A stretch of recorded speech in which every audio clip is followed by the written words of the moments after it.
हम सब ये जानते हैं कि नोट सरकारी प्रिंटिंग प्रेसों में छपते हैं, लेकिन कितने नोट छापने हैं ये तय कैसे होता है? क्या इसके लिए कोई नियम है, कोई फॉर्मूला है? आखिर कौन तय करता है कि कितने नोट छापने? इन सवालों के उत्तर अगर आपको नहीं मालूम तो अंधेरे में हैं आप।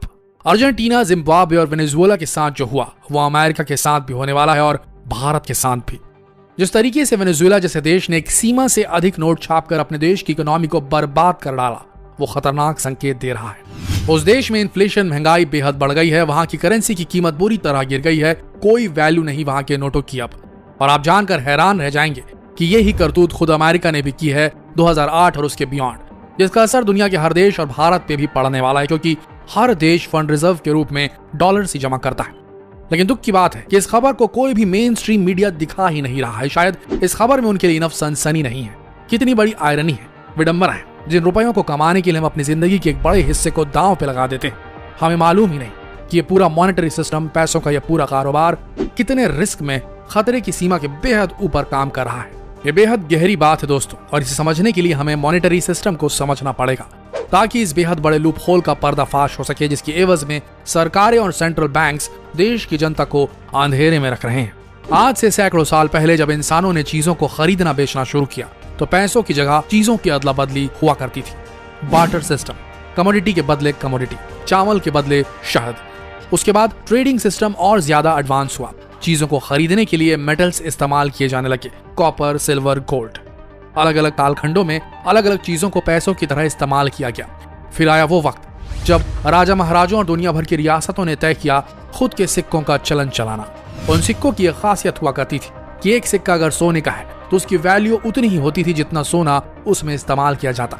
यानी कि 100 के सिक्के में 100 रुपए का सोना हुआ करता था, एग्जाम्पल के रूप में। लेकिन फिर शुरू हुआ पावर का खेल। राजा महाराजा जानते थे कि उनके पास सोना सीमित है। अगर सोने का कोई भंडार मिल जाता या युद्ध में लूटा हुआ सोना मिल जाता, तब तक सब कुछ ठीक चलता। लेकिन अगर ऐसा नहीं होता तो सिक्कों की कमी हो जाती। इसलिए राजों महाराजों ने शुरू की मिलावट। सिक्के पे 100 रुपए लिखे होते, लेकिन सोना 50 रुपए का होता, एग्जाम्पल के लिए। ये बैड मनी थी, और जब बैड मनी सिस्टम में आ जाती है तो ये गुड मनी को सिस्टम से बाहर कर देती है। ये ग्रिशम्स लॉ ने पहले ही बता दिया है। और ये सिस्टम भी कोलैप्स हो गया, क्योंकि लोगों का बिलीफ इशूइंग अथॉरिटी यानी कि राजा महाराजाओं से उड़ गया था। और फिर आई आज की करेंसी, मॉडर्न मनी। हर देश अपने नोट, अपनी करेंसी छापने लगा। यह मॉनेटरी सिस्टम स्टेबल था, इजी टू यूज था और सही चल रहा था। उस वक्त नोट छापने का एक कॉमन रूल हुआ करता था, जो हर डेवलप्ड कंट्री और डेवलपिंग कंट्री इस्तेमाल करती थी। नोट उतने ही छापे जाते जितनी ट्रेजरी में सोना होता। एग्जाम्पल के लिए अगर किसी सरकार के पास 1 टन सोना होता तो सिर्फ 1 टन सोने की वैल्यू के जितने नोट करेंसी छाप सकती थी, उससे ज्यादा नहीं। इस मॉनेटरी सिस्टम में करेंसी कन्वर्टेबल थी। भारत समेत अमेरिका जैसे हर बड़े देश में यही सिस्टम चलता था। लेकिन फिर आया अमेरिकी राष्ट्रपति रिचर्ड निक्सन का 1971 वाला बड़ा फैसला, जिसने कन्वर्टेबल मनी को नॉन कन्वर्टेबल कर दिया। यानी कि अब अमेरिकी सरकार को अपने फेडरल रिजर्व्स में नोटों के बराबर का सोना रखने की बाध्यता खत्म कर दी गई। यानी सोना चाहे कितना भी हो सरकार की ट्रेजरी में, लेकिन सरकार और सेंट्रल बैंक अथॉरिटी, अमेरिका के केस में फेडरल रिजर्व, ये जितनी मर्जी चाहे नोट छाप सकते थे। अब डॉलर की वैल्यू सोने से कनेक्टेड नहीं थी। अमेरिकन मॉनेटरी सिस्टम अब फ्लोटिंग सिस्टम बन चुका था। और धीरे धीरे अमेरिका की देखा देखी, और चूंकि डॉलर को स्टैंडर्ड माना जाता था और दुनिया के बाकी देश भी डॉलर को एक्सचेंज रेट का मानक मानते थे, इसलिए सारे देश देर सवेर इसी फ्लोटिंग मॉनेटरी सिस्टम के अधीन आ गए। भारत ने सिस्टम को 1993 में अपना लिया। अब इस नए मॉडर्न मॉनेटरी सिस्टम में नोट छापने की कोई सीमा किसी नियम से बंधी हुई नहीं थी। सरकारें और सेंट्रल बैंक अथॉरिटीज चाहती तो जितने मर्जी चाहे नोट छाप सकती थी। लेकिन मनी की एक प्रैक्टिकल परिभाषा है, इट शुड बी स्कार्स। पैसे हमेशा कम होने चाहिए, नहीं तो कोई मेहनत नहीं करेगा। आपने वो कहावत तो सुनी होगी, पैसे पेड़ पर नहीं उगते। फर्ज कीजिए अगर पैसे जरूरत से ज्यादा छाप दिए जाए तो पैसे फिर सभी के पास होंगे, तो कोई काम क्यों करेगा? अगर पैसों का पेड़ उगाए तो किसान खेत में मेहनत कर अनाज क्यों उगाएगा? वो तो पैसे उगाएगा। और जब सबके पास भरपूर पैसे होंगे तो फिर खेतों में मेहनत कर अनाज कौन उगाना चाहेगा? पैसा सबके पास होगा लेकिन अनाज नहीं। और फिर सप्लाई एंड डिमांड रूल के आधार पर जिस चीज की कम सप्लाई होगी उसकी वैल्यू बढ़ जाएगी। यानी अनाज की ज्यादा और रुपए की कम। इसे डीवैल्यूएशन ऑफ मनी कहा जाता है, जब करेंसी की परचेसिंग पावर घट जाती है, महंगाई बढ़ जाती है, इन्फ्लेशन बढ़ जाता है। इसीलिए सरकारें एक सीमा से ज्यादा नोट नहीं छापती। और जिन देशों ने, जिन सरकारों ने ऐसा किया, उनकी करेंसी का आज कोई मोल नहीं। और साथ ही उन देशों में महंगाई ऊंचाई की हर सीमा पार कर चुकी है। एग्जाम्पल के लिए वेनेजुएला, अर्जेंटीना और जिम्बाब्वे, जहां के नोटों की लोग टोपियां बना रहे हैं, उन पर पेंटिंग कर रहे हैं क्योंकि करेंसी का कोई मोल ही नहीं रहा। इसलिए कितनी करेंसी छापनी होगी एक देश के लिए उस देश की सरकार नहीं बल्कि सेंट्रल बैंक अथॉरिटीज तय करती। जैसे अमेरिका में फेडरल रिजर्व और भारत में आरबीआई। ये सेंट्रल बैंक अथॉरिटीज सरकारों से ज्यादा बड़ा प्रभाव रखती है, क्योंकि अगर सरकारों के हाथ में डिसीजन छोड़ दिया जाए तो चुनावी कैंपेनों में किए गए अपने वादों को पूरा करने के चक्कर में ये सरकारें एक्स्ट्रा नोट छाप सकती हैं, युद्ध लड़ने के लिए फंड रेज कर सकती हैं, और इससे न सिर्फ देश में इन्फ्लेशन बढ़ जाएगी, महंगाई बढ़ जाएगी, बल्कि हिंसा भी भड़क सकती है। इसीलिए कितने नोट छापने हैं ये सेंट्रल बैंक अथॉरिटीज तय करती है। सरकार इसमें दखल दे सकती है इमरजेंसी सिचुएशंस में, लेकिन सीधे तौर पे नहीं। अब यहाँ एक बहुत बड़ा कैच है, बहुत बड़ा लूप होल है। जापान के सेंट्रल बैंक ने 1998 में एक अलग ही नियम डिवाइस किया, क्वांटिटेटिव ईजिंग, यानी कि देश में अगर मंदी हो तो सरकारें सेंट्रल बैंक अथॉरिटी के साथ मिलकर एक्स्ट्रा करेंसी छाप सकती हैं और इस पैसे को मार्केट में लोन के रूप में अवेलेबल कराया जा सकता है, जिससे इकोनॉमी में फिर से जान फूकी जा सके और रिसेशन, मंदी से उबरने में हेल्प मिले। ऐसा जापान में हो भी चुका है। लेकिन क्वांटिटेटिव ईजिंग का एक बड़ा एग्जाम्पल 2008 में देखा गया, जिसका दुष्परिणाम हम आज तक भोगते आ रहे हैं। 2008 में आए ग्लोबल रिसेशन ने दुनिया की अर्थव्यवस्था की कमर तोड़ दी। अमेरिका ने भी घुटने टेक दिए, कई उद्योग बंद हो गए, करोड़ों लोगों की नौकरियां चली गई। उस वक्त अमेरिकी सरकार ने इतिहास की सबसे बड़ी क्वांटिटेटिव ईजिंग का नमूना पेश किया।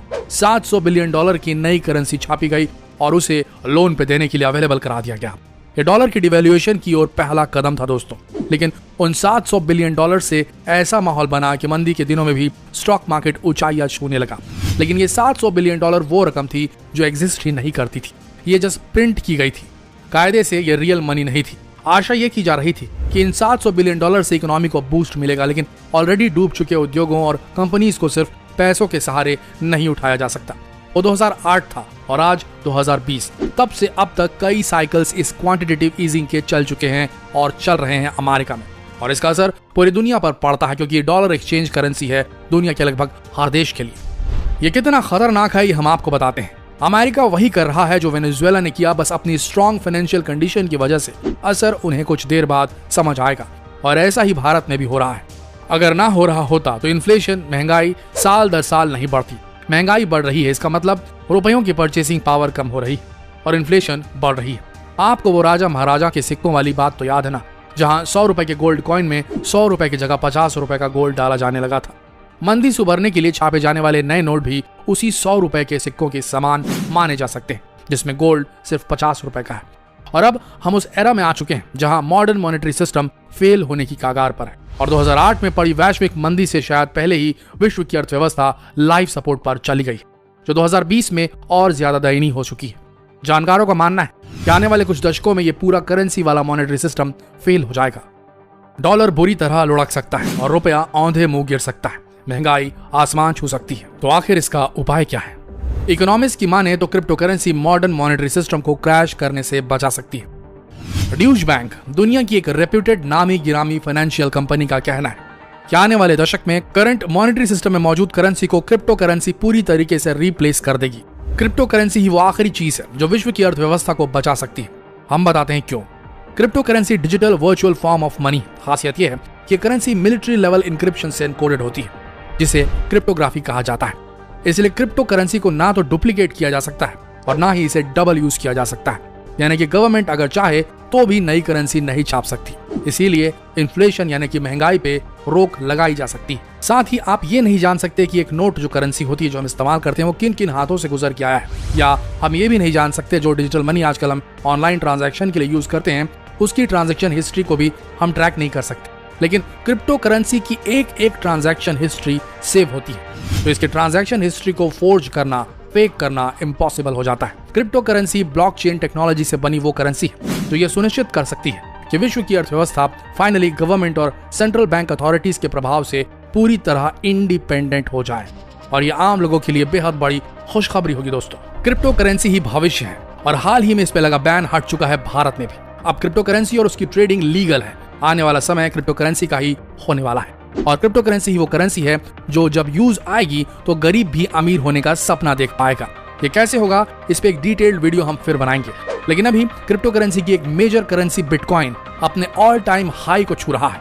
एक बिटकॉइन की वैल्यू $24,000 से भी ऊपर जा चुकी है। याद रखिए, क्रिप्टो करेंसी की सप्लाई आज कम है और डिमांड में बढ़त देखी जा रही है। तो इन्वेस्टमेंट के लिए क्रिप्टो करेंसी एक बेहतरीन ऑप्शन है इन्वेस्टर्स के लिए और आम जनता के लिए भी। अगर आप भी क्रिप्टो करेंसी में इन्वेस्टमेंट करके अपना भविष्य स्टेबल करना चाहते हैं तो अभी डाउनलोड करें कॉइन स्विच कुबेर ऐप और महज 100 रुपए लगाकर शुरू कीजिए क्रिप्टो करेंसी में investment coin switch Kuber app के साथ, जिसमें आप 100 से भी ज्यादा क्रिप्टो करेंसीज की ट्रेडिंग कर सकते हैं। इंस्टेंट डिपॉजिट और इंस्टेंट विड्रॉल, इंडियन रुपीज से क्रिप्टो करेंसी और क्रिप्टो करेंसी से इंडियन रुपीज ट्रेडिंग करने की बेहतरीन सुविधा। कॉइन स्विच आपको देगा मार्केट का बेस्ट रेट, बेहतरीन कस्टमर सपोर्ट और बेहद आसान स्मार्ट सुपरफास्ट केवाईसी सिस्टम। तो अगर आप स्टेबल फ्यूचर के लिए इन्वेस्ट करना चाहते हैं तो इन्वेस्ट कीजिए क्रिप्टो करेंसी में सिर्फ कॉइन स्विच कुबेर ऐप के माध्यम से। अभी क्लिक कीजिए डिस्क्रिप्शन में दिए लिंक पर और डाउनलोड करें coin switch crypto investment app. धन्यवाद।